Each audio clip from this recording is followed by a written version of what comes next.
my plan was to start out in a full-time job to get, teach myself web development, land a full-time job so that I could learn more, like accelerated learning, working on an actual team.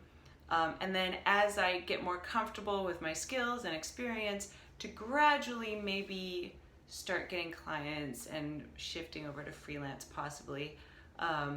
So that was always kind of in my mind, working freelance eventually, like when I was senior level or something.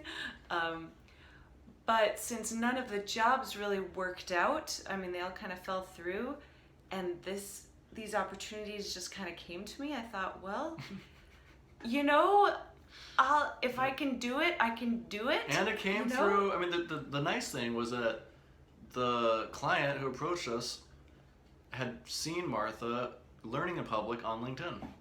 That's right. So it's like, it wasn't like he, knew that or thought that she was like some sort of senior developer. Like, he knew that she was still learning, and he was okay with that. So like that, there was a lot less pressure. Right. But on the other hand, it's like, even if it's not a job, but it is. I mean, it's like, it's a, like you're a professional software engineer. I'm getting paid. Just, like, who gives a crap, like, what the, I'm getting details stuff are. done. I'm planning good. out the features, and, I mean, I still feel my inexperience, because, like, with the search bar thing, there are different features that I have never dealt with before. Now I've dealt with them, so I know next project, like, I need to plan out these features ahead of time, and implement the search bar earlier on. Right. And that's what that's the thing. That's what happened, is that she had tried putting it, like, kind of like patching it into the current navigation or the current filter of just the tabs, and adding like a user, input, text input, with the search, and that was running into all sorts of asynchronous problems with the React hooks. And it's like she's saying, I mean, if you had known that at the beginning, then it would have been much easier. Right. And that's like the hardest thing, is like at the beginning of a project to actually be able to the architecture and planning out the the order of like your user stories. And even so hard. And even having more experience of how hard different features are and how long they take as well, especially as a freelancer, is going to be so invaluable, having that experience, because when clients come to me and give the list of features and requirements, I'll be able to look at that and give them a much more accurate estimate as to how long it could take and what, and give them an accurate quote, basically.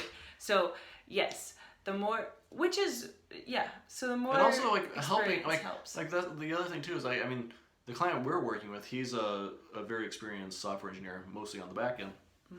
So it's much easier talking to him, and because he knows how it goes. Exactly. But it's like a lot of times you'll have a client who's not as technical, and like they might have like two features, and in their mind it's like the same amount of work, but like an experienced developer can add so much value by basically saying, hey, you know what, feature A, like this is going to take me like 5 days to knock out. Feature B is like 5 hours. Right.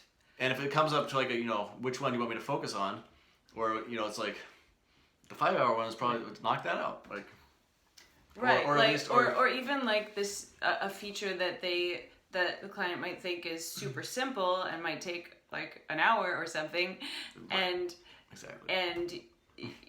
you can say, actually that's pretty complicated and it'll probably take several days, and then maybe they'll then decide it's actually not that important. Like, okay, then let's cut that out. Yeah. Pretty much every developer I've ever met like hates making estimates, like to business or to clients, like hates it because of this problem. Like there are so many, because like there's the known issues that you're gonna have to work on. Then there's the known unknowns, which are like, okay, well, I'm pretty sure that's, that I know I'm gonna have to do that, but I'm gonna have to do some research on that or whatever. But then there's the unknown unknowns. And those are the things that could just kill a project, where it's like they just come out of left field. You weren't putting them into the estimate in terms of time. And you've had a few of those, right? the unknown unknowns. Yes. Well, what's an example? Like. Well, like the Like rotation thing, right? Or the. Yeah. Oh, yeah. I didn't know that was even gonna be an issue. I didn't think about that, but yeah. For the most part, I mean, I'm giving myself a lot of padding in my estimate because I know there's going to be a lot of unknowns. Like most of my unknowns are known unknowns. You did not give yourself any padding. Okay, I didn't give myself any padding. She thinks she did. From my perspective, like, no, you're not giving yourself padding. This is my last week. I must get it done this week if I'm going to be on schedule. So I'm feeling like. Yeah, you'll be fine. Yeah, but it's funny. Like all the different interviews I've had for full-time jobs, they're all given by actual software engineers and coders, and it's a long-term investment. You're going to be part of the team working every day on this thing, getting paid an annual salary. It's like really high risk in a certain sense. For them. Yeah. For them, yep. And so looking for more experience, looking for a proven track record, versus like a startup that just wants to get a working prototype. It doesn't have to be perfect. It doesn't have to have all the features. And I didn't even have to do an interview or do any coding challenges or anything. It was just like, can you do this? Sure. Yeah. Give me a few weeks. But once again, that's the benefit of learning in public and sharing your journey, because you've been sharing your journey for over a year. Right. Like who knows how long he's been, watching you post what you're learning and what you're, right. It's like if you learn in public with coding, it's like you're interviewing all the time. Interviewing all the time. That's right. So yeah, that's but yeah, you're a professional web developer, software engineer. Yeah. Well, we'll see. High five.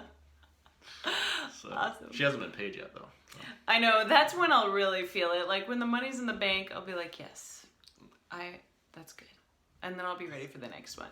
That's right. Yeah. Bring it on.